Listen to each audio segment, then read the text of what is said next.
subscribe, ring the bell for notifications, man. We out here, we're doing some footwork drills for you guys today. Out here with Coach Trahill. You can introduce yourself. You guys seen him probably on a million of my other videos. What's going on? If you don't know me by now, man, you still sleep. You Star Lifestyles. Right here is a heavyweight fighter from Mouse, UFL, baby, all day. Let's go. And go watch this video he just fought the other day. Y'all go check out this video from the other day. We're also going to do an interview with him, man. I want to do like a little 10-15 minute interview with him on another video and stuff. Because he traveled all the way down from Vegas, where we're at now, all the way down to Texas for this. But today, we're doing a footwork video, different angles, being able to know, you're not crossing your feet. We're going to do some drills to help you work with that also. He'll show you some stuff. Definitely. We definitely want to get those basics ironed out, all right? Regardless if you're orthodox or southpaw, there's a way to move and there's a way not to move. What Mouse just said was not to cross your feet. When you cross your feet, you stop all offense and your balance is torn to shit, all right? So basically, standing in the orthodox position, getting the movements out of the way, the basic movements, is if you're moving to the left, we'll use the left as an example first. You use the associated leg, which is your left leg, right? Stepping off to the left here, all right? If you move to the right, you use your right leg, all right? Same concept moving forward and back. Moving forward, we start with our lead leg here, moving back here. Now what Mouse is saying about crossing is you don't want this to happen with your stance, all right? When you're in this position, your offense is stopped and you're at a disadvantage because you cannot move until you get back to a home position, all right? Same concept with southpaw. It's the exact same rules of thumb, all right? So what we want to do is a few drills to get you to practice at home as far as movement with the basics, and then drills you can do to enforce those muscles to give you bounce and spring while moving and avoiding different shots. And guys, this is for MMA, also for you MMA fighters, man. Just because you're changing your stances a little bit, footwork is the number one, man. Anybody can throw a punch. My 8-year-old can throw a punch, 5-year-old can throw a punch. Throwing a punch doesn't mean anything, man. I think the number one thing, I can tell for a boxer or an MMA guy, if they can fight at all, by the footwork. You can watch a guy hit a bag, looking like Mayweather or whatever, man. If you're not watching their footwork, man, they're really not showing you nothing. You know what I'm saying? Footwork, I think, is by far the most important piece to MMA or boxing. It is. You definitely want to practice that too, because what happens when you get hit is you lose your equilibrium, right? That practice, you turn into an autopilot. You get rocked and you get shaken. The difference between falling to your feet and being able to keep your balance is practicing your footwork, all right? So what we're going to start here is we're going to start with Mouse. We're going to get in your form, and what we're going to do is kind of walk side to side parallel with each other, all right? So when I move left, you move right, you're going to throw that punch, all right? When I move right, you move left, and you're going to throw that punch, all right? So we're going to keep moving to teach them how easy it is to get the movements right and how easy it is to get the movements wrong. And remember, guys, even if you're a wrestler, man, you know what I'm saying? Even wrestling, everything is footwork. It's all footwork. It's all the same thing. You know what I mean? It's all the same. Every footwork is everything. So I don't want this just to be like taking the okay, I'm a wrestler, I don't need that footwork or whatever. If you're a real wrestler and you claim to be a wrestler, you know that you need that footwork to be a wrestler. All right, so when we move, let's just throw a 2. Boom, good.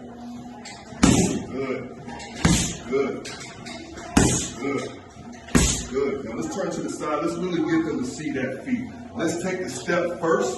So for instance, if I'm moving this way, you moving with your back foot. Boom, back. Good. This way. Good. This way. Good. Now move forward. Boom, back. Boom, good. Now what he's doing with his feet is putting himself in a position to throw the punch.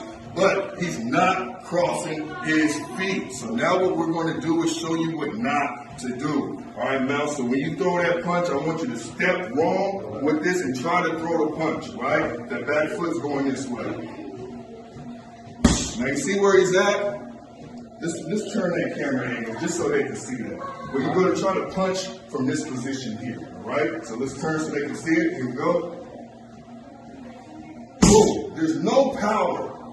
The anchor in the back foot is not there. The post comes from this back foot. So when it crosses you lose everything, all right? And your balance, man. I mean, if I hit you with your feet crossed, man, I'm gonna knock you down. He can blow on you.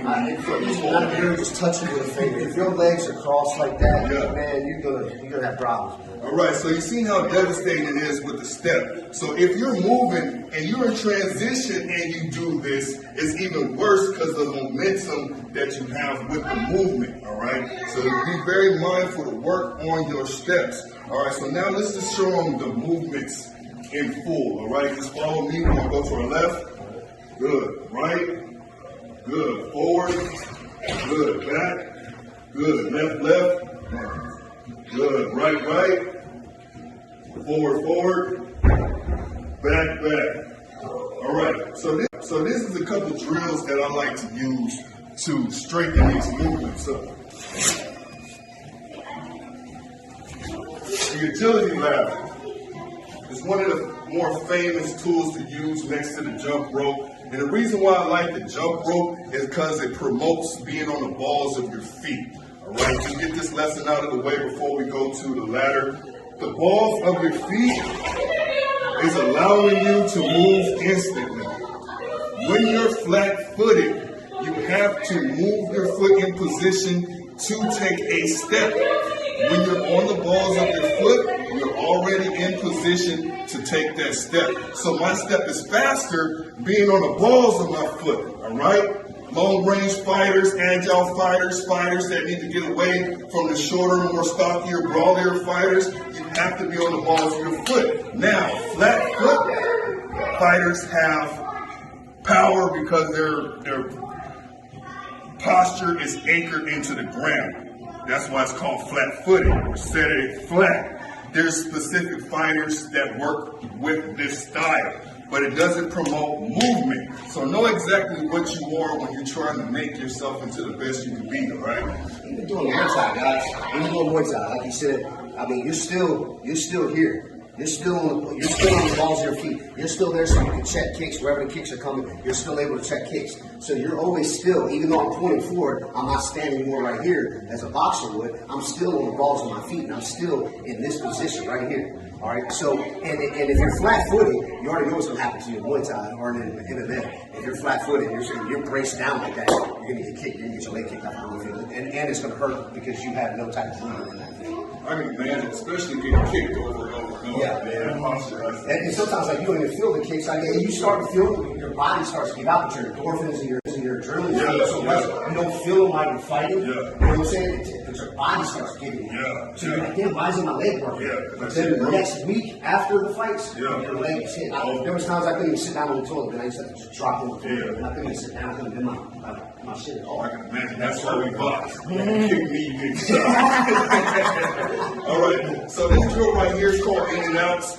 Basic 2 in, 2 out. Now, when you're working with the ladder drill, you want the technique to be there more so than speed. All right. So working into this drill slow is going to get you the best benefit. All right. So 2 in, 2 out. 2 in, 2 out. It looks like this going fast, all right? The balls of your foot is where you should be forcing the feet.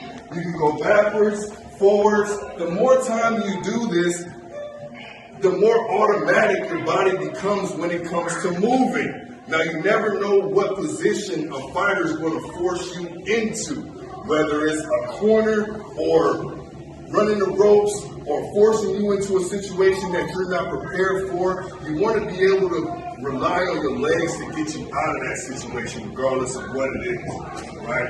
Another drill I want to go with is toe taps, all right? Instead of 2 in, 2 out, we're moving just like this here. Still promoting the balls of our feet. We want to be able to move both directions. Now, if you only can move one direction, say for instance, I'm an orthodox fighter, and everything comes with this rotation here, a fighter that's experienced is going to cut off that rotation. All right, so you got to be able to rotate this way, or even switch to where you can move at that angle easier, right? Don't get to a situation to where you don't know how to move one direction and be forced the direction that you don't know how to move. You're at a disadvantage, all right? Another thing I like to do is mix things up with my forward motion, all right? Say, for instance, go up 2, come back 1. Or go up 3, then come back 2, all right? This is also promoting balls of my foot movements, but my forward attack and my back retreat is being fortified with these muscle groups here. Calves, everything associated with propelling my body forward, same with propelling my body back.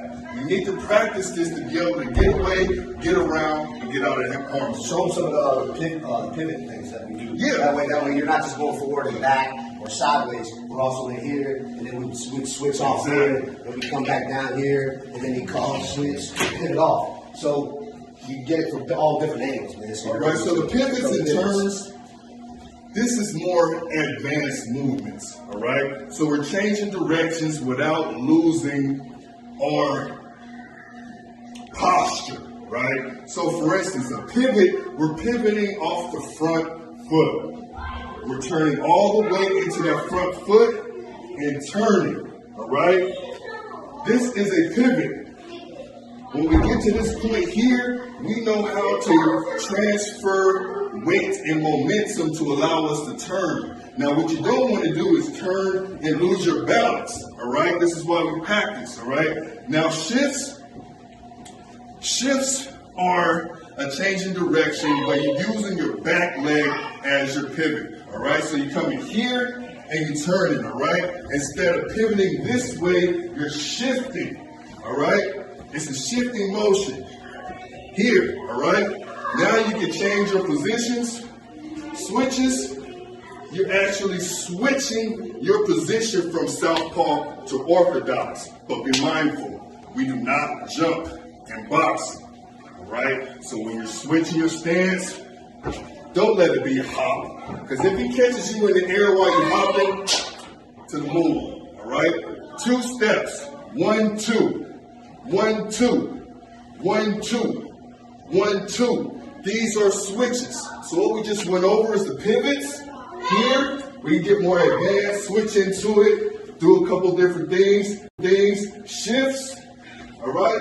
Shifts, switch, shifts, and then switches, all right? 2 separate steps. 1, 2, 1, 2. And that should be what you're practicing, man. When you're shadow boxing and stuff, whether you're in the mirror or whether you're outside or whatever, man, I see people that shadow box and they're just standing right here, throwing the same old, throwing bullshit or hitting the bag. You're hitting the bag without purpose, man, if you're not using footwork, man. That's why I hate those stationary bags that you can't actually move all the way around. The bags that got the poles on the ground and you just got to stand right in front of the bag. I hate those bags, man. They're a waste of time. If you're just going to stand there and dump like power punch, you're just trying to get some stress off, that's one thing, man. But if you're boxing or you're doing MMA, man, you can't kick those fucking things. You're going to kick the pole. So, and you can't move around the bag when you're boxing, man. When you're shadow boxing, man, you should always moving, man. That should be part of your shadow boxing. Yeah. You know what I'm saying? That should be your number one thing, man. I'm not thinking about the punches as much as I'm thinking about setting the punches up with my foot. So I want to make sure that the whole time is just shadow boxing, man. You're doing it for a reason. You're picturing somebody in front of you, whether even if you're on the heavy bag or whatever. Everything's for a reason. You're picturing somebody in front of you, whether even if you're on the heavy bag or whatever. Everything's for a reason. If you're just sitting there just swinging away, you're doing it for nothing, man. You're not making yourself any better. Well said. What you just said, man, complete goal. Setting the punch up. All right? It doesn't get no better than moving into the spot you want to move to. Especially fighting against an orthodox fighter. Go ahead and line up orthodox. Now, me being a southpaw fighter, if we were engaged in a fight, the battle before the hands is the positioning. So he's going to get his foot on the outside. What this does is open up his range for his power coming straight down the middle, right? Now, if I win this fight, he's at a position to catch my power straight down the middle, all right? So coming down the footwork, if you don't have your feet right, and every time he loads up, he steps out, and you catch that right hand, you got every ounce of his body weight behind the punch. You got to learn how to step out of that, turn off, switch the positions, and continue the movement, all right? Same concept, vice versa, all right? So when you're in an orthodox position, the battle comes from this here, this line up here, all right? So him being a shorter fighter, his line up, he wants it here. So if he's inside, go ahead and step inside. What the hell am I going to do? There's nothing. I'm trying to fight for positioning, all right? So my lineup is here. Once I get this here, this long range here, I know I can throw this hand at full extension. If I don't have full extension, I don't have no power. So now we're getting into the physics behind the movements, all right? Another thing I want you guys to understand is lateral movements, all right? We can move forward all day. We can move backwards all day. We walk forward. We don't walk sideways. So these muscles here, the whole lumbar waist, the lumbar pelvic complex here is very important in the sport of boxing because lateral movements set you up for offense. It's not the retreat. It's not the advance. It's a step to the side. Why? Because you take your opponent off of the center line, all right? You're off of the center line, so all his punches that's coming straight down the middle become obsolete. You just have to pinpoint and get your timing correct. All right, so when we're working on those lateral motions, we want steps. Where's the other color? Right, look. We want steps. This drill right here, I run my amateurs through, and we get the muscle group working in the lateral motions, all right? Just like that there. What you want to work is your side stepping, just so you can get out of the way and right back to the offense. You want to show them that welding reset real quick? Yeah, we'll do it like that. All right, so what I want to show you guys is something I like to use. It's called a welding reset. It's an inside pivot turn. I want to show you this because you can turn this into any type of rotation. You can manipulate it any way you want to. Once you learn the concept, you can turn both ways. And I want you guys to understand how you can use a change of direction into setting up the offense, all right?